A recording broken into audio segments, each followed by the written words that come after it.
শিক্ষা ব্যবস্থা নিয়ে রাজ্য সরকার যে মডেল স্কুলগুলো তৈরি করতে চলেছে সেই ব্যাপারে আপনি কি মতামত দেবেন? আচ্ছা, প্রায় 22 বছর হয়ে গেল এই দমদম এরিয়াতে স্কুল চালাচ্ছি।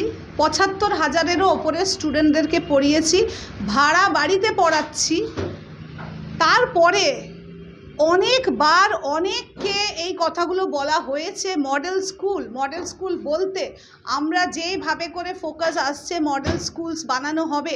যাক, এইটুকু তো আমার শান্তি যে পুজো মেলা আর খেলার পরে রাজ্য সরকারের ঘুম কিন্তু ভেঙেছে যে স্কুলের দিকেও তাকাতে হবে। কতগুলো স্কুল বন্ধ হয়ে গেছে। আমার স্কুলের পাশেই 15 কাঠা জমি, 15টা মাত্র স্টাফ, তারা যা পড়াশোনা করায় সেটা নয় আর বললাম না। তাদেরকে আমরা রোজ দেখছি, ডেলি দেখছি, এত সুন্দর তাদের পড়ানোর পরিকাঠামো। আমি একটাই কথা বলতে চাইছি, এই স্মার্ট স্কুলসগুলোর জন্য আমি যেটা শুনলাম যে স্মার্ট বোর্ড দেয়া হবে। সুতরাং লো কস্ট মডেলে যেতে হবে আমাদেরকে, খরচা কম আর ইম্প্যাক্ট বেশি। তার জন্যে যারা এডুকেটর, যারা এডুকেশন নিয়েই রিসার্চ করছে তাদেরকে দিয়ে এই কাজটা করাতে হবে, তাদেরকে এই দায়িত্বটা দিতে হবে। একটি মডেল স্কুলের দায়িত্ব আমাদেরকে দেয়া হোক। আমরা অনেকবার বহুবার বলেছি মডেল স্কুল তৈরি করে দেখিয়ে দেব যে এটাকে মডেল স্কুল কিভাবে বলা হয়। তার টিচার হবে, তার টিচার কথা বলবে, তার স্টুডেন্ট যখন বেরোবে সেই স্টুডেন্ট কথা বলবে।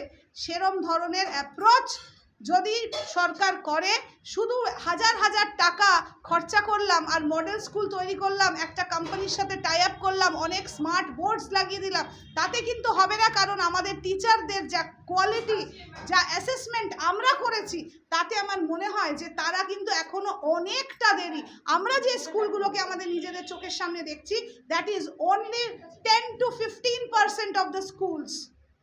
আমরা যে স্কুলগুলো আশেপাশে দেখি, কিন্তু 85% স্কুলস যেগুলো একদম জেলার মধ্যে পড়ে রয়েছে, এমন স্কুলে গেছি যেখানে রাস্তা নেই, স্কুল অবধি পৌঁছানোর রাস্তা নেই।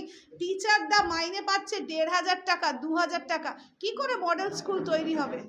একটা স্মার্ট বোর্ড দিয়ে দিলে কিন্তু টিচার স্মার্ট আর পেরেন্টস স্মার্ট এটা হয়ে যাবে না। আমরা নিরন্তর 2020 থেকে নিয়ে আজ অবধি আমরা রিসার্চ চালাচ্ছি এই early childhood education as well as primary education নিয়ে। তো সুতরাং low cost and high impact model আসতে পারে, আর যেখানে খরচাও কম হবে, যেহেতু খরচাটা আমাদের হচ্ছে। যদি সরকার কোনো খরচা করছে তো সেটা আমাদের টাকাই তো খরচা করছে।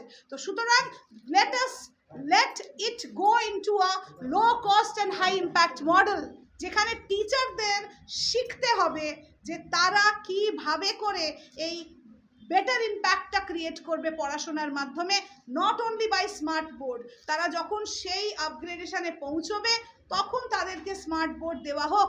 স্মার্ট বোর্ড কিংবা বাহারি দিখাওয়া যেটা আছে, সেখান থেকে মানুষ যেন বেরিয়ে আসে। শুধু একটা খুব সুন্দর করে চকচকে রং করে দিলাম, ভালো ভালো চেয়ার টেবিল দিয়ে দিলাম, আর সুন্দর করে আমরা স্মার্ট বোর্ড দিয়ে দিলাম, তাতে কিন্তু মডেল স্কুল তৈরি হবে না। বারবার করে বলে দিচ্ছি, টিচার্সদের আইকিউ লেভেল, টিচার্সদের adaptability, teachers dedication, these are also very important, as well as working days. এরপর ভোট ইলেকশনস ডিক্লেয়ার হতে চলেছে। এখন হঠাৎ করে ঘুম ভাঙলো কেন আমি জানি না। কারণ আমরা তো সমস্ত সময় বলে আসছি একটি মডেল স্কুল বানানোর মতন আমাদেরকে ফ্রি হ্যান্ড দেওয়া হোক, আমরা দেখাতে চাই। Then you compare it with somebody else. So I don't think, আমার একটাই বক্তব্য, আমি ডক্টর গীতাঞ্জলি মুখার্জি, সোজা কথা সোজাভাবে বলি। ভালো লাগলে ভালো লাগলো, ভালো হয়তো লাগবে না মানুষের, আর সুতরাং তাই জন্যেই বলা হচ্ছে।